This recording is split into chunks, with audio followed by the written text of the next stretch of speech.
Romanos capítulo 9, versos 6 a 13.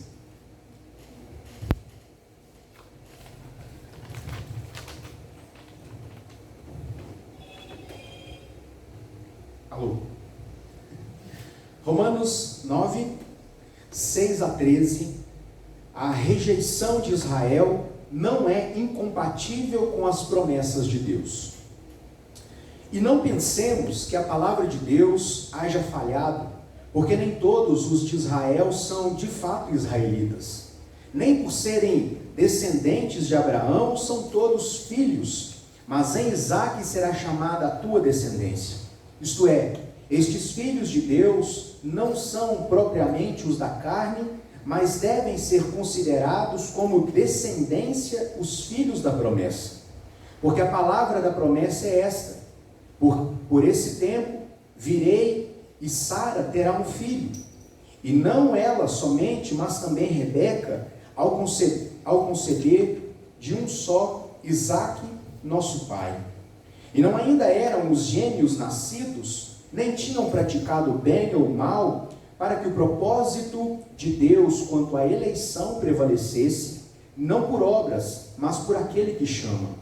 Como já fora dito a ela: o mais velho será servo do mais moço, como está escrito: amei Jacó, porém me aborreci de Esaú.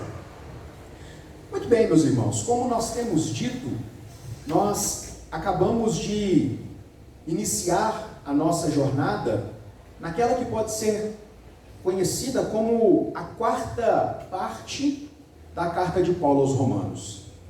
Sem dúvida alguma, este é o ponto alto da carta, quando Paulo está apontando para a incredulidade do judeu e demonstrando de forma apologética, tendo como base textos do Antigo Testamento, que Deus é cumpridor das suas promessas, que a soberania de Deus, ela sempre há de prevalecer. Paulo começa a carta aos Romanos falando do pecado, da condenação.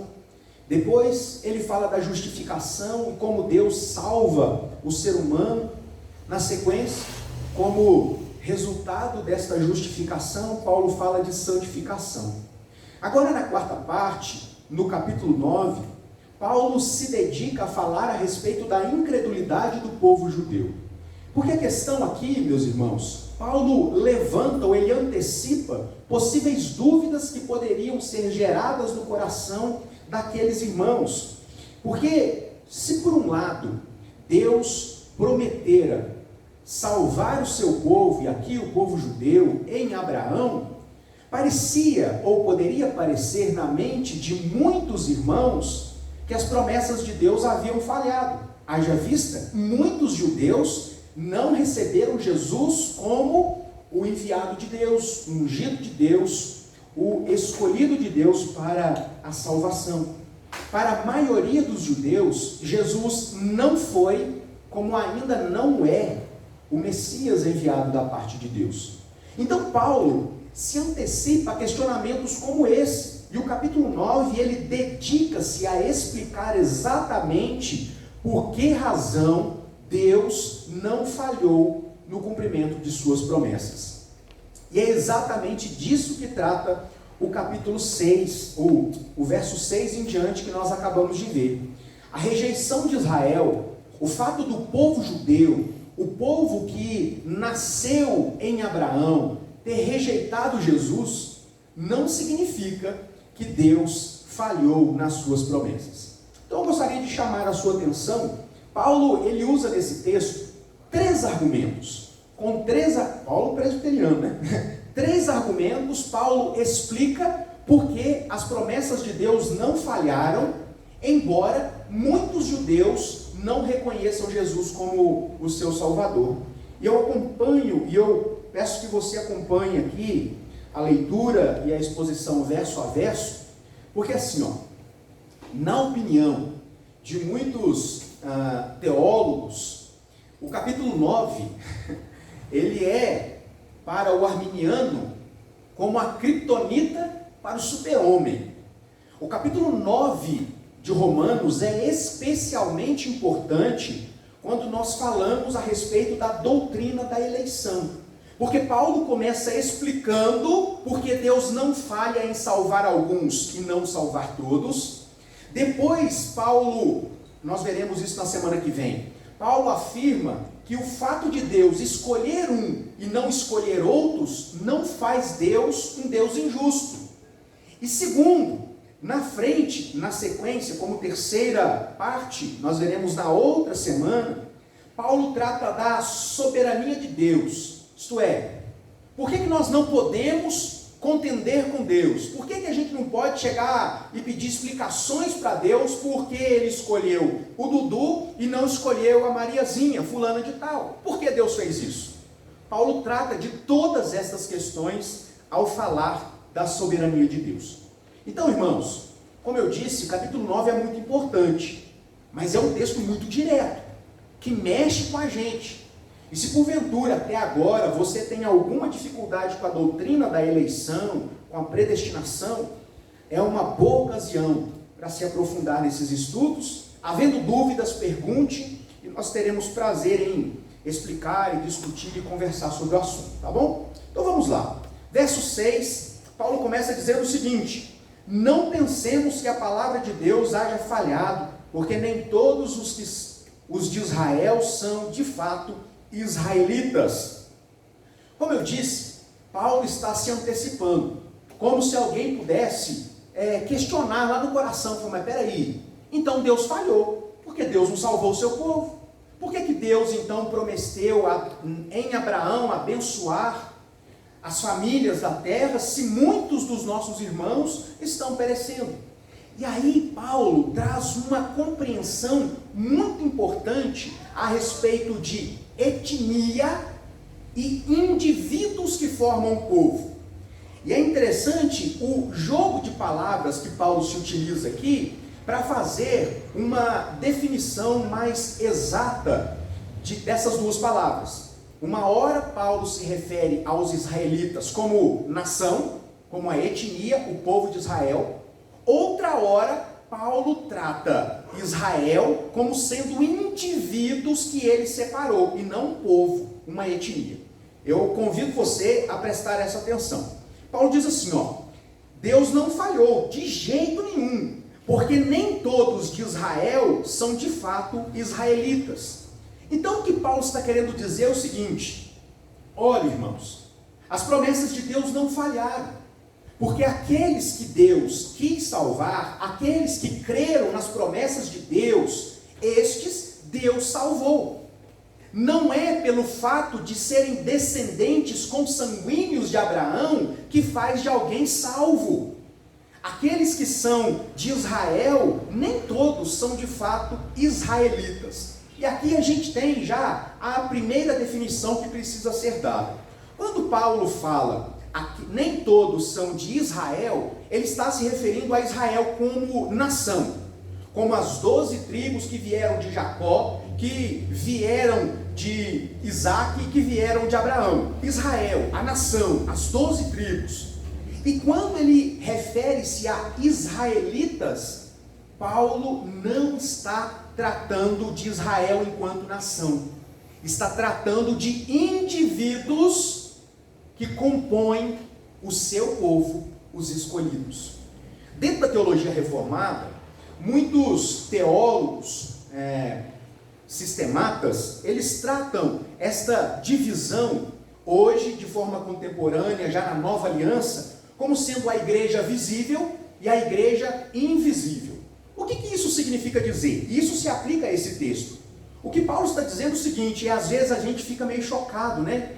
Antes da pandemia, faltavam lugares na igreja, né? Aquele povão que se reunia, bancos colocados lá atrás, e num dado momento da história acontece alguma coisa, uns se afastam, se esfriam, mas não abandonam a fé. Outros apostataram, se entregaram a uma vida completamente alheia à palavra de Deus, como se renegasse tudo o que aprenderam ao longo de décadas dentro da igreja. E às vezes nós ficamos questionando, mas como pode isso acontecer? Por que isso acontece? E não acontece só nesta igreja, acontece em todos os lugares. A explicação nós encontramos na própria palavra de Deus.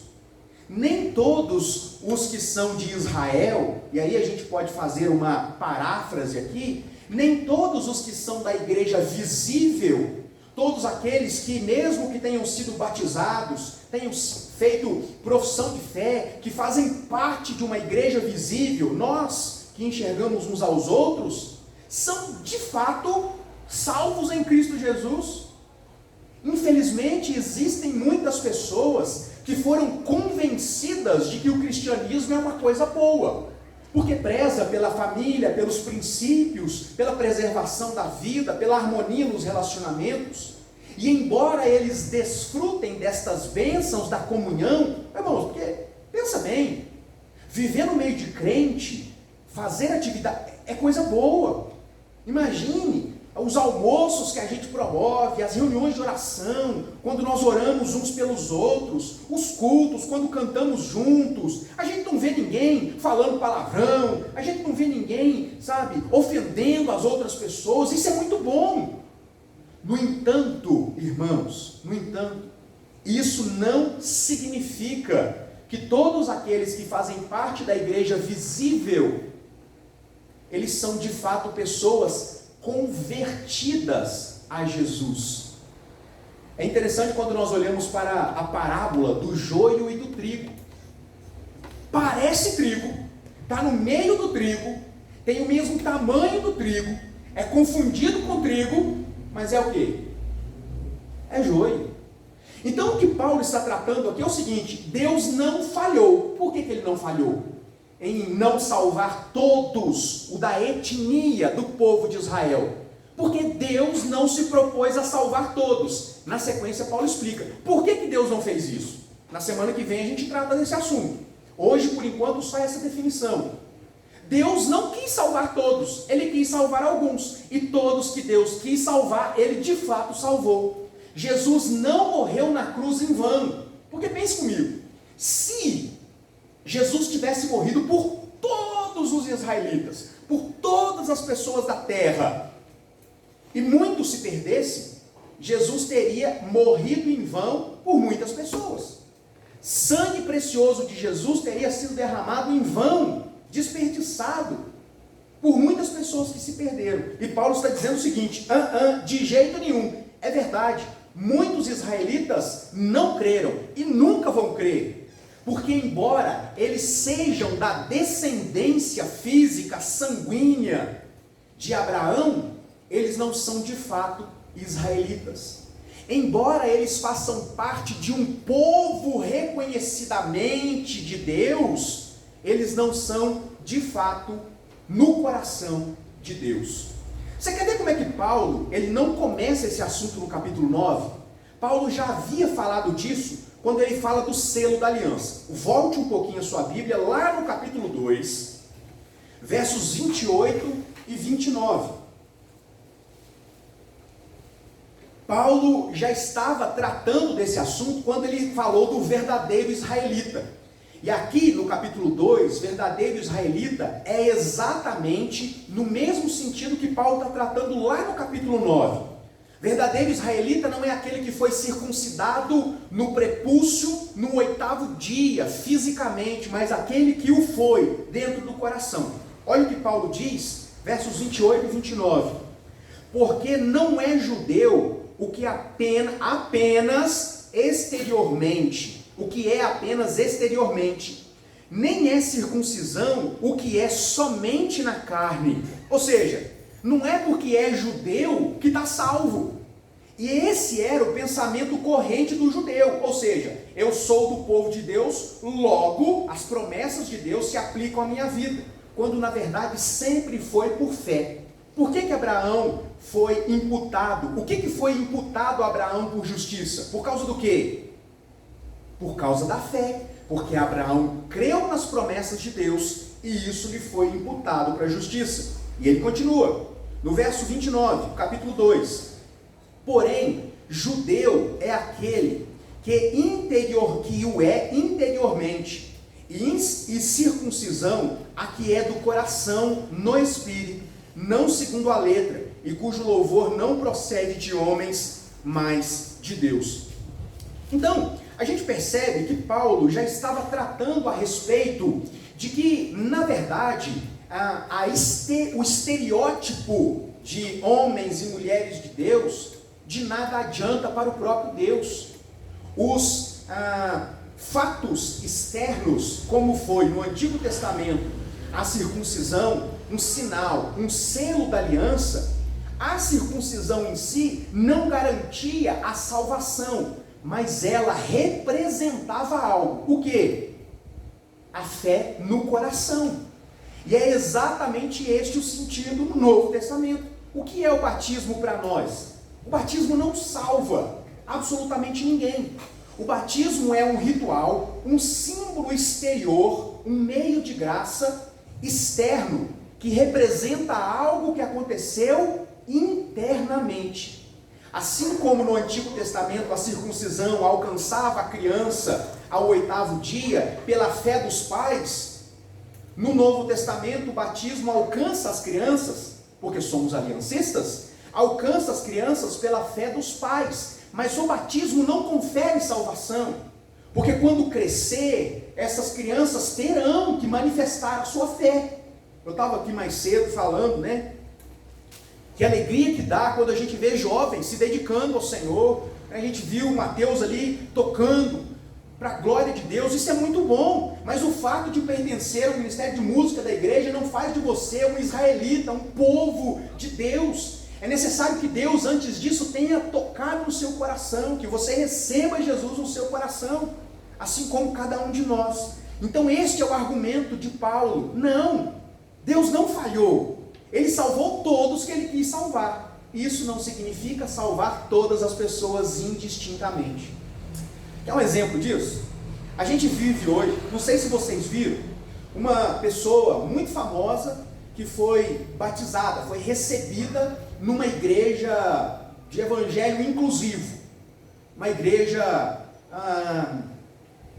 de teologia inclusiva, né? E essa pessoa foi aceita mesmo contrariando a sua vida, contrariando claramente as Escrituras. E aí você é confrontado com questionamentos do tipo: mas espera aí, o evangelho não deveria ser inclusivo? Incluir todas as pessoas? Não. O céu não é inclusivo.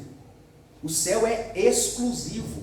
É exclusivamente para aqueles que creem. E aqueles que creem são inteiramente transformados por Deus, ainda que tenham que passar o resto da sua vida lutando contra pecados carnais. Ainda que tenham. Irmãos, eu tive há uns meses atrás aconselhamentos de internet, pessoas de muito longe, que a mensagem acaba alcançando pessoas de muito longe. Aqui um forte abraço para você que está nos ouvindo e vendo esse estudo nessa noite. Que Deus abençoe a sua vida. Estive aconselhando uma pessoa que durante muito tempo esteve envolvida em práticas condenadas pela palavra de Deus. A pessoa se sentia profundamente atraída por outra pessoa do mesmo sexo, mas havia recebido Jesus. E ele não conseguia se relacionar com uma mulher. E qual a saída, irmãos, para isso? Quando isso acontece, quando isso atacou profundamente a vida, eu disse: meu querido irmão, então você precisa lutar o resto da sua vida, mortificando a sua carne, assim como eu. A gente precisa dar-nos os braços, mas não nos conformar. A Bíblia diz: não vos conformeis com este século. A Bíblia também diz, lemos isso ontem na reunião, pouquíssimas pessoas participaram: não ameis o mundo e nem as coisas desse mundo. Então Deus transforma o coração. Se não há transformação que vem pela fé no Cristo que salva, não há salvação, irmãos. Não tem atalhos. E é disso que Paulo está tratando. Para defender o seu argumento, Paulo aqui não está dando opinião dele não, irmãos. Ele está lendo o Antigo Testamento na perspectiva da consumação em Cristo. Como é que ele faz isso? Ele afirma chama a atenção dos seus leitores para o Antigo Testamento, e o autor de Hebreus faz muito bem isso, para mostrar que sempre esteve lá no Antigo Testamento o fato de Deus escolher uns para salvar e não escolher outros. E isso não faz de Deus um Deus injusto. Então Paulo se utiliza do seguinte argumento: a promessa de Deus não falhou, porque Deus, ele desejou, na sua soberana vontade, salvar alguns, e estes ele vai salvar. E aí ele cita 3 exemplos. Chamo a sua atenção aí, para acompanhar comigo. O primeiro exemplo vem do patriarca. É a partir de Abrão, que Deus chama um povo, Deus faz promessas. Deus chega para Abrão e diz: Abrão, e aí, tudo bem? Tudo bem. Sai da tua terra, da tua parentela, de perto dos seus. Você vai para uma terra que eu ainda vou te mostrar. Você vai ser fecundo e eu vou abençoar a sua família. E da sua descendência eu tirarei um povo que será o meu povo. E eu serei Deus deles. O que Abraão fez, irmãos? Levantou a barraca e foi. Eu acredito nessa promessa de Deus. Eu creio. Então Abraão não foi justificado porque obedeceu. Ele foi justificado porque creu. E porque ele creu, ele obedeceu. Mas, como nem tudo são flores, a partir do verso 7, nem por serem descendentes de Abraão são todos seus filhos, mas em Isaque será chamada a tua descendência. Isto é, estes filhos de Deus não são propriamente os da carne, mas devem ser considerados como descendência os filhos da promessa. Porque a palavra da promessa é esta: por este tempo virei e Sara terá um filho. Irmãos, aqui Paulo está parafraseando Gênesis capítulo 12, capítulo 21, verso 12, quando Deus faz uma promessa de que a descendência de Abraão viria de Sara. A gente conhece um pouco a história. Abraão então creu, e passaram-se muitos anos. Ele já era velhinho, com todas as dificuldades de um idoso para gerar filhos, não preciso ser mais claro do que isso. Sara também era uma idosa, uma senhora, e só o fato de ser idosa já impossibilitava de gerar filhos, mas além disso ela era estéril, nem quando era jovem poderia gerar filhos, mas havia uma promessa de Deus sobre eles. Eu imagino, irmãos, que ao passar do tempo, a esperança foi se esvaindo. E aí, Sara diz: vamos fazer um conchavo aqui? Vamos dar uma ajuda para Deus? Deus parece estar demorando. E aí eles tomam a concubina, Abraão como concubina, a servente de Sara. Ele então tem um filho com ela e nasce Ismael. Quem é o primogênito de Abraão, irmãos? Ismael. Então Ismael é o filho da promessa, é o primogênito. Ele tinha o direito de primogenitura. E o que Deus faz com isso? Foi com ela, foi com a escrava que eu disse que seria o meu povo, a descendência? Não é com ela, vai ser de Sara o meu descendente. E passam-se longos anos, até que Sara engravida, nasce Isaque. E aí depois que nasce Isaque, irmãos, Ismael já existia. Ismael era cuidado de Abraão como um filho. Ele amava Isaque, gostava de Isaque. Sabe o que Deus diz? Manda embora. Aí, irmãos, vem a consequência do erro. Deus diz: manda embora Ismael e a sua mãe, porque não foi da escrava, mas da esposa legítima que virá a minha descendência. Então perceba, irmãos, que a salvação de Deus, as promessas de Deus, recai sobre a escolha de Deus e não do homem. Porque humanamente falando, e é esse o argumento de Paulo, humanamente falando, seria Ismael aquele que seria o herdeiro de Abraão, porque ele foi o primogênito. O primogênito é que herdava as responsabilidades daquele clã, daquela tribo, daquele povo. É sobre ele que recaía esta bênção. Mas ele não era o escolhido de Deus. E é como se Deus dissesse: não me importa a sua opinião, se ele é ou não primogênito, aquele que eu escolhi, de onde virá o meu povo, é Isaque e não Ismael. E aí pode ser que quem estivesse lendo pudesse pensar: ah, mas aí a escolha estava muito fácil, porque Abraão teve que escolher entre o filho legítimo e um filho bastardo.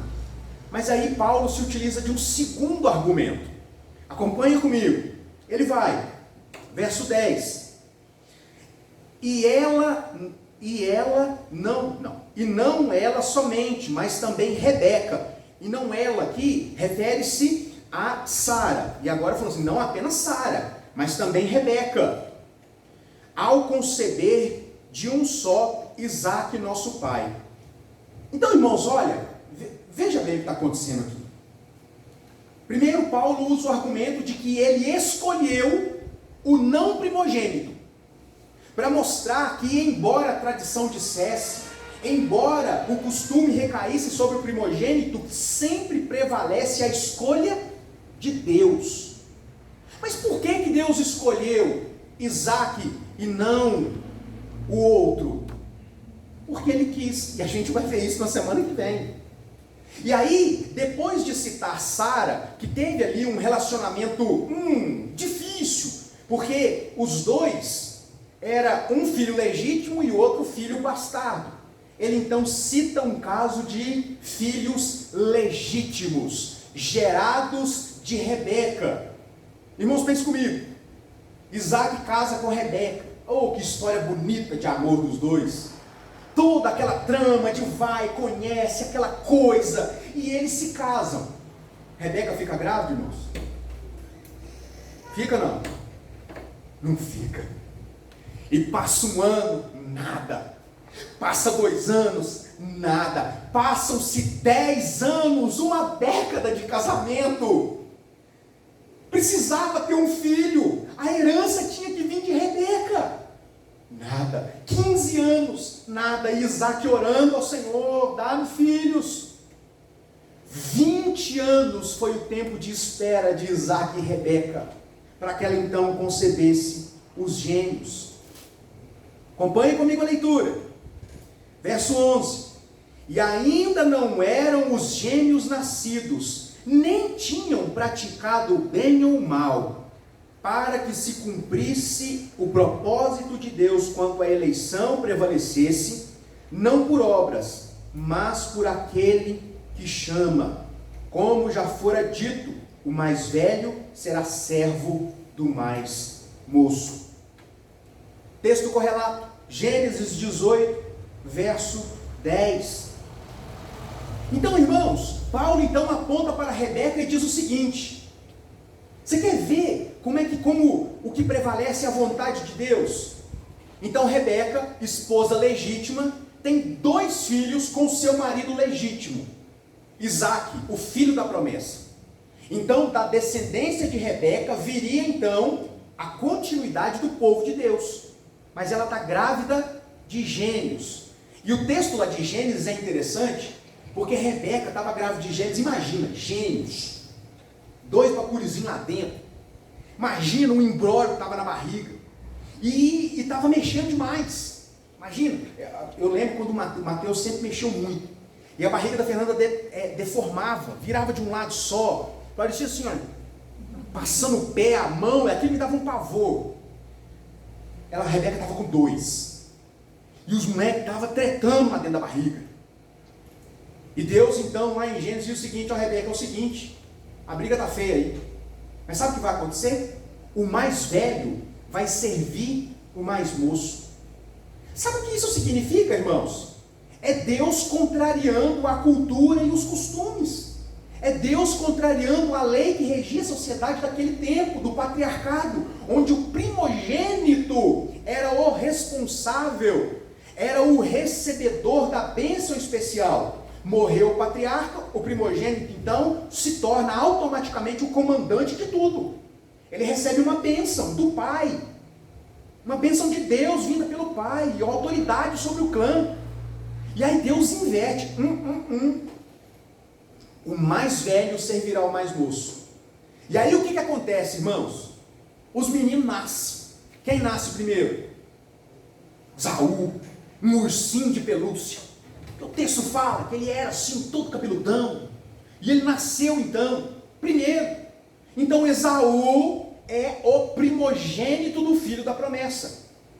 Então, em tese, seria a partir de Esaú. Mas o texto diz que quem nasceu segurando o calcanhar dele?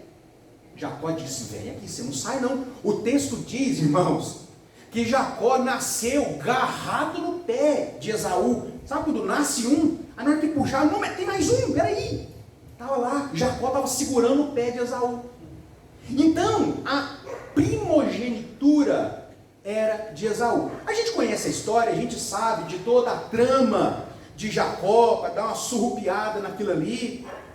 Mas não foi aquilo que tornou Jacó herdeiro da promessa de Deus. Porque veja o que Paulo está dizendo, irmãos. Eu amei Jacó e me aborreci de Esaú. Sabe o que isso quer dizer? Mais uma vez, prevalecendo a escolha de Deus. Mais uma vez, Deus mostrando que Ele não falhou, mas o que prevalece é a sua escolha. Não importa se quem nasceu primeiro, não importa o que diz a tradição, não importa quem será, humanamente falando, o recebedor da bênção. Ele escolheu Isaque e não Ismael. Ismael foi lançado, a gente vai ler um texto de Malaquias agora, que foi lançado para o deserto, e eles vivem em contendas. Até hoje os povos vivem em contendas. Edom contra Israel. O conflito não cessa, porque Deus, Ele amou Jacó e desprezou Esaú. Irmãos, Paulo apresenta o terceiro argumento para fechar, e ele diz o seguinte, verso 13: amei Jacó, porém me aborreci de Esaú. Amei Jacó e me aborreci de Esaú. Irmãos, o texto ele é duro e direto. Sabe o que significa aborrecer aqui? O termo grego traduzido por aborrecer é odiar. Eu amei um e odiei o outro. Eles não tinham nascido e Deus já tinha escolhido Jacó.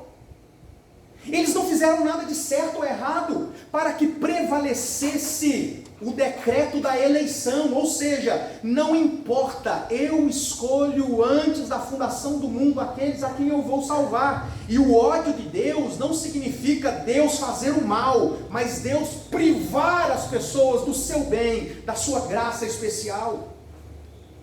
O último argumento de Paulo é implacável: amei Jacó e me aborreci de Esaú.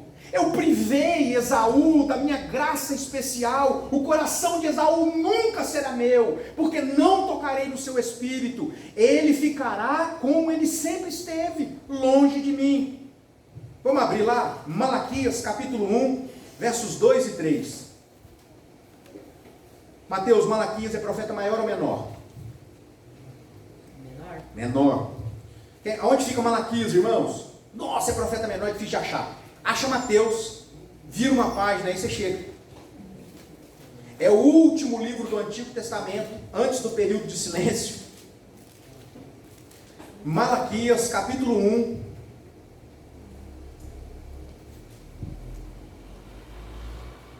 Eu vou ler do 1, só para introduzir aqui. 1, 2 e 3. Sentença pronunciada pelo Senhor contra Israel por intermédio de Malaquias. Sentença. Eu vos tenho amado, diz o Senhor, mas vós dizeis: em que nos tem amado? Não foi Esaú, irmão de Jacó? Disse o Senhor: todavia amei a Jacó, porém aborreci a Esaú, e fiz os seus montes uma assolação, e dei a sua herança aos chacais do deserto. Verso 4, continue aí, ó. Se Edom diz, Edom aqui significa Esaú, os edomitas vêm daqui. Fomos destruídos, porém tornaremos a edificar as ruínas. Então diz o Senhor dos exércitos: eles edificarão, mas eu destruirei. Edom será chamado terra de perversidade, povo contra quem o Senhor está irado para sempre. Irmãos, o contexto de Malaquias aqui é o seguinte: o povo havia sido dominado pelo Império Medo-Persa, e eles estavam questionando Deus. Senhor, é assim, né? A gente faz coisa errada, aí vem as consequências. Já aconteceu isso? Sua mãe diz: Mateus, vai lá no... Eu vi o Mateus pegando leite hoje lá no mercado. Era leite, Mateus? Eu buzinei, você não me viu. Não, estive hoje, você vê, eu estou pegando seu pé. Mas bom, é porque a Carminha não veio, geralmente a Carminha. Então, Mateus, vai lá no supermercado e compra leite. E aí o Dudu deu mais dinheiro para o Mateus. Aí o Mateus olhou e viu um negócio lá que agradou, falou: mas se eu comer um salgadinho aqui, ninguém vai ficar sabendo. E ele come o salgadinho. O problema é que o Dudu já tinha feito conta com o resto do dinheiro, e a hora que chega, cortou o videogame. Não precisa nem bater, só cortar o videogame. Vai ter que arcar com a consequência de não jogar videogame com os meninos. Então toda ação, nossa, lei de Newton, né? Toda ação gera uma reação de igual proporção. Então o povo de Israel se dava à idolatria, fugia do caminho de Deus. Deus pesava a sua mão porque Deus é mau? Não, porque queria ver o seu povo se arrependendo. Mas o povo era duro de coração. Ao invés de se arrepender, o que eles faziam? Reclamavam, murmuravam: ô Senhor, por que o Senhor nos abandonou? Esaú não é o nosso pai? Aí Deus diz: vocês estão falando que eu não amei vocês? É claro que eu amei. Eu escolhi vocês, porque os edomitas vinham, conquistavam eles, e eles estavam ali, sob jugo daquele povo. E Deus diz: não, eu escolhi vocês. Eu amei Jacó e desprezei Esaú.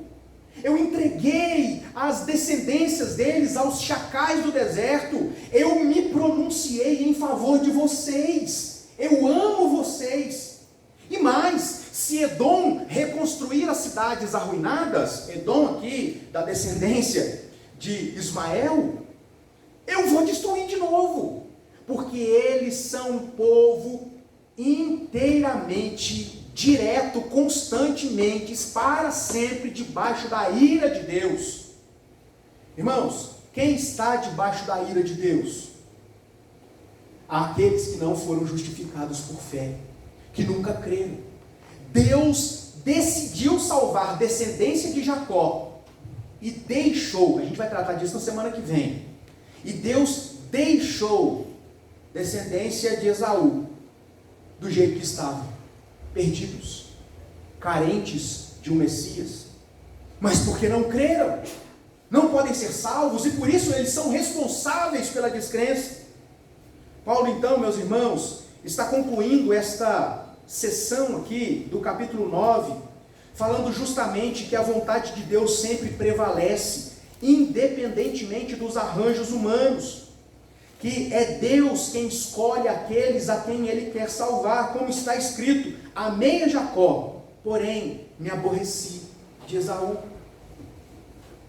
Aqueles que são salvos são objetos da graça de Deus, porque Deus escolheu salvá-los. Irmãos, isso é muito direto, e talvez você esteja aí no seu coração, talvez, você não precisa se manifestar, mas fala assim: mas eu não concordo. Mas por que Deus não salva todo mundo então? Mas Deus é muito injusto. Por que Ele não salvou? Tadinho do Esaú, não tinha feito nada de errado. A Bíblia está dizendo que ele não tinha feito nada. Não foi por obra, mas por que Ele não salvou? Deus é muito injusto então? É o que dizem. Semana que vem a gente vai ver o que Paulo diz a respeito disso. Será que Deus é injusto mesmo? Será que o fato de Deus escolher alguns para salvar torna Deus um Deus tirano, que está mandando o resto para o inferno? Este será a temática do nosso próximo estudo na semana que vem. Hoje eu gostaria de terminar com uma aplicação importante, irmãos, porque é tudo muito bonito, teologia, conhecimento de Deus, é sempre muito bom, bem-vindo ao nosso coração, mas aí você precisa sair daqui sabendo que esse texto tem a ver com você. Ei, pastor, o que isso tem a ver comigo? Irmãos, se você creu em Jesus, Mesmo não sendo Israel de sangue, você é israelita de coração. Isso tem tudo a ver com a gente, irmãos. O que Paulo está dizendo aqui, olhando para o Antigo Testamento, que povo de Deus não é aquele que veio da descendência consanguínea de Abraão, mas aquele que creu nas promessas feitas a partir de Abraão. Então, se você está aqui e pensa, mas eu creio nisso aí, você vai sair daqui pensando, uau, então Deus me amou.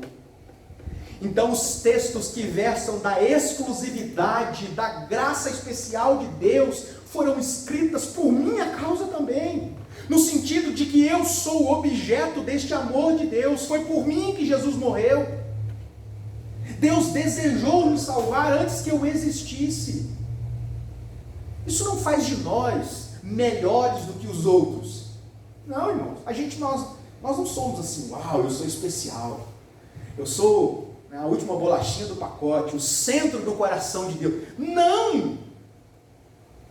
Nós somos tão pecadores quanto os perdidos.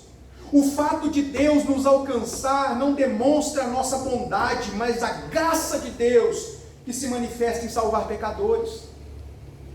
Que nós possamos, ao dormir hoje, pensar, puxa vida, se eu não acordar amanhã, eu sei que eu vou estar com Deus, porque Ele me amou.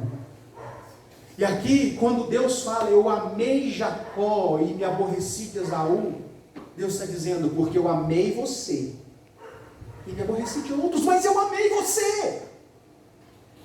Deus nos amou, e essa é a razão pela qual nós devemos mortificar a nossa carne, morrer para este mundo e para as coisas desse mundo, porque aquilo que nos espera na eternidade é imensamente, incomparavelmente maior do que aquilo que nós podemos experimentar aqui. Que privilégio é termos sido escolhidos por Deus. Amém? Alguém gostaria de fazer alguma pergunta? Fechei a Bíblia aqui, mas fui consequente. Porque, como eu disse, para muitas pessoas, o capítulo 9 de Romanos é muito difícil porque é duro, direto. E é a criptonita dos arminianos, aqueles que creem na salvação por merecimento. Porque aqui Paulo está dizendo, o Evangelho não é inclusivo, ele é exclusivamente para os que Deus escolheu. Simples assim. Quer gostemos ou não. O Tércio diz uma coisa e é a mais pura verdade. Ah, não gostou não? Então come mais pouco. É assim, a Bíblia está tratando desse jeito. E na semana que vem a gente vai tratar como que Deus responde a esta pergunta. Deus não é injusto então? Na semana que vem a gente trata disso. Mas até onde nós fomos hoje? Alguém gostaria de fazer alguma pergunta? Pode ficar à vontade. O silêncio me preocupa.